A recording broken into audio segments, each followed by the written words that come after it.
এবার কুসুমের প্রতি সন্তুষ্ট হয়ে কুসুম আর আয়ুষ্মানের বিয়ের সিদ্ধান্ত নিলেন ইন্দ্রাণী গাঙ্গুলি। হ্যাঁ দর্শক, ইন্দ্রাণী গাঙ্গুলি কুসুমের প্রতি সন্তুষ্ট হয়ে বলেন, গাঙ্গুলি বাড়ির বড় বৌমা হওয়ার জন্য কুসুমের চেয়ে যোগ্য আর কেউ নেই। কুসুমের প্রতিটি কাজ আমার মন ছুঁয়ে গিয়েছে। সবাই অবাক হয়ে যখন জিজ্ঞাসা করে কুসুমের মধ্যে কি এমন যোগ্যতা রয়েছে যে সে গাঙ্গুলি বাড়ির বড় বৌমা হয়ে যাবে, তখন ইন্দ্রাণী গাঙ্গুলি বলেন, কুসুম এমন একজন মেয়ে যে গাঙ্গুলি বাড়ির ভালোর জন্য নিজের জীবন বিলিয়ে দিতেও দ্বিতীয়বার ভাববে না। আমার পরে এই বাড়ি এবং বাড়ির সদস্যদের বিনিসুতোর মালার মতো গেঁথে রাখতে পারবে একমাত্র কুসুমই।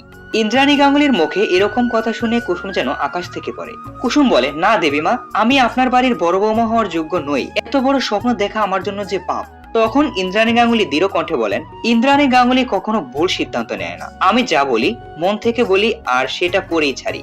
তুমি কি চাও তোমার দেবীমা কষ্ট পাক? কুসুম কেঁদে কেঁদে বলে, না দেবীমা, আমি কখনোই সেটা চাই না। তবে আমি যে আপনার বাড়ির বৌমা হওয়ার যোগ্য নই। কুসুমের বাবা তখন হাত জোর করে বলেন, কর্তামা, এসব আপনি কি বলছেন? আমি আপনার বাড়ির একজন সামান্য ড্রাইভার, আর আমার মেয়ে কিভাবে এই বাড়ির বৌমা হবে? অন্যদিকে মীনাক্ষী আর দেবলীনা তো তেল বেগুনে জ্বলে ওঠে। দেবলীনা চিৎকার করে বলে, আন্টি, আপনার কি মাথা নষ্ট হয়ে গিয়েছে? একটা কাজের মেয়ে হবে গাঙ্গুলি বাড়ির বড় বৌমা? তখন ইন্দ্রাণী গাঙ্গুলি গর্জে ওঠেন। তিনি বলেন, কুসুম এখন এই বাড়ির বড় হবু বৌমা। যোগ্যতার দিক থেকে তোমার চেয়ে কোনো অংশেই কম নয় কুসুম। আর ভুলে যেও না, কুসুম তোমার হবু বরের বড় ভাইয়ের স্ত্রী হতে যাচ্ছে, তাই তাকে সম্মান দিয়ে কথা বলবে। ইন্দ্রাণীর মুখে এরকম কথা শুনে দেবলীনার মুখ একেবারে বন্ধ হয়ে যায়। মীনাক্ষী মনে মনে জ্বলে উঠলেও ইন্দ্রাণীর ভয়ে চুপ করে থাকে। ঈশান আর রাজশেখর তো খুব খুশি, কেননা কুসুমকে তারা সবাই খুব ভালোবাসে। অন্যদিকে আয়ুষ্মান তো হতবাক হয়ে যায়। সে ভাবতেও পারেনি তার মা এরকম একটি সিদ্ধান্ত নেবে। তবে ভিতরে ভিতরে আয়ুষ্মানও বেজায় খুশি, কেননা আয়ুষ্মান তো প্রথম দিক থেকে কুসুমের প্রতি দুর্বল ছিল। ধীরে ধীরে সে নিজেও বুঝেছে যে সে কুসুমকে ভালোবেসে ফেলেছে।